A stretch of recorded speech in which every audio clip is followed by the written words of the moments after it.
kitchen. Today, we are going to be making another Christmas goodie. It's good. It's one of Tom's favorite cookies. Actually, it's probably Tom's favorite cookie. Is it your favorite cookie? Yeah. Okay, it's Tom's favorite cookie.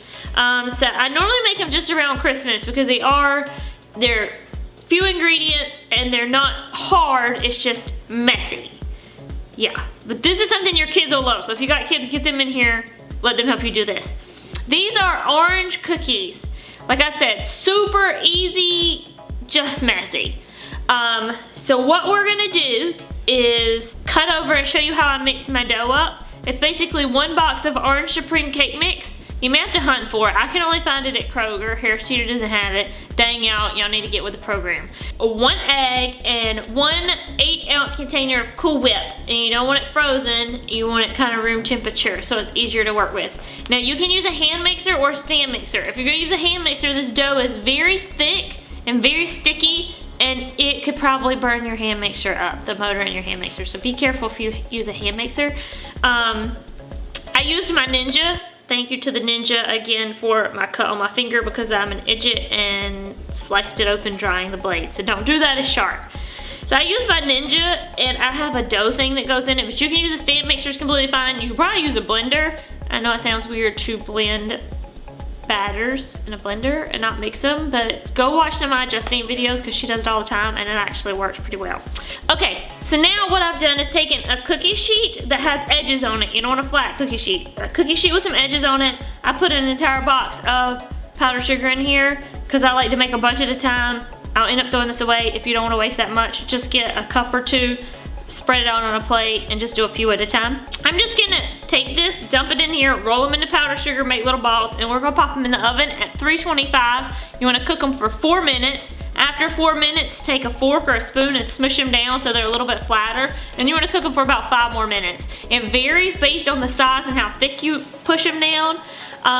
When they start turning a little bit golden brown around the edges is when you want to stop. These cookies burn very easy on the bottom and they get hard, y'all, and nobody wants a hard cookie. So I always use my air bake pan and a Seal Pat liner. It doesn't burn the bottoms and they turn out really, really moist and really chewy. Almost like a cake batter in a cookie, which is basically what we're doing. So I'm gonna roll up my sleeves because like I said, this dough is very sticky and it can get messy, but I'm gonna show y'all what I do which helps. So I just have 2 regular spoons, like cereal spoons, and what I'll do is go in here and scoop out some of the dough. That's what the dough looks like. I'm gonna show everybody the dough, all the cameras the dough. I'll show Tom the dough and Abby the dough. Everybody sees the dough. So it is a little bit sticky, and I'm gonna take it on 1 spoon, and then I'm just gonna take my other spoon, and I'm just gonna plop it right down into the powdered sugar. And you're just gonna do that. And like I said, you can make the cookies as big as you want or as little as you want. Good gracious, that's a big cookie. I try to make mine all about the same size. You could use a measuring spoon to make them that size, but it's gonna be a lot harder to get the dough out because this dough is super sticky. So I'm trying to keep it, I don't know how many times I'm gonna say super sticky, but it is. And of course I got on my bandaged finger that I sliced open thanks to this contraption. And then poured acetone on it, y'all, by mistake. So just don't be a Gina. Okay, so I'm just gonna make a couple here. We'll roll these up and then we'll pop them in the oven so you can see what's going on. Get my mess out of the way. And like I said, this is a good part for the kids. You're gonna have a mess, especially if you have the kids help you, but it's a lot of fun for the kids. Not quite as fun if you're the one who has to clean up the kitchen afterwards though, so just keep that in mind. Let's see. Douse all these, cover them in some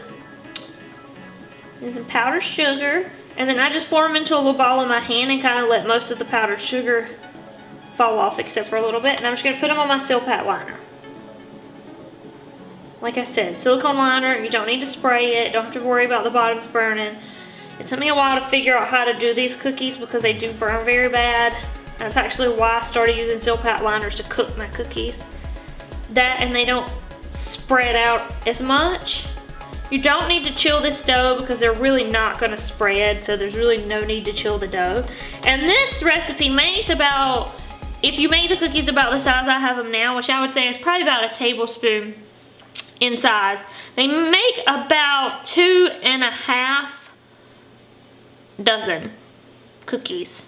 So 30 cookies, yeah. So they make about 30 cookies. Like I said, you can make them smaller, you can make them bigger. Just know you're gonna have to adjust your bake time based on how big you make them. And these are what the little floppy balls look like. Little floppy balls. Everybody gets to see the floppy balls. In this case, floppy balls is a positive. So now I'm gonna pop these in the oven and come back and I'll show you our finished cookie. All right, y'all, so we have a dozen cookies that are out of the oven and still a little bit hot. What you wanna do is let them cool a little bit. Once they've cooled, put them on a wire rack, let them cool again completely. If you try to eat them now, they are gonna be very mushy and all over the place. So I'm gonna bring in some that I've already let completely cool. All right, y'all, so our orange cookies are done. Here they are. Aren't they beautiful? And they are really good. They're really rich. They taste almost like just orange sherbet ice cream, but in a very cute cookie. So this, like I said, this is Tom's favorite cookie. Let me know if you have some favorite cookie recipes. I clearly do. I love to make cookies. That's one of my favorite things to make. So be sure you try these, especially this holiday season. Let the kids help. Send me some pictures. When you guys bake some of my recipes, you send me pictures, especially with your kids helping, and I love it. It makes me so happy to see that. But I hope you enjoyed this recipe. Let me know if you have any cool recipes, cookie recipes that I should try, and blah. Put them in the link below. Give this video a thumbs up if you enjoyed it, guys. Hit that subscribe button because y'all know y'all want to. We put out videos every Tuesday and Thursday, and we're getting ready for the holidays, y'all. It's Christmas, y'all, and I couldn't be more ecstatic because I'm the Christmas queen. But we will see y'all next time. Stay sweet, y'all.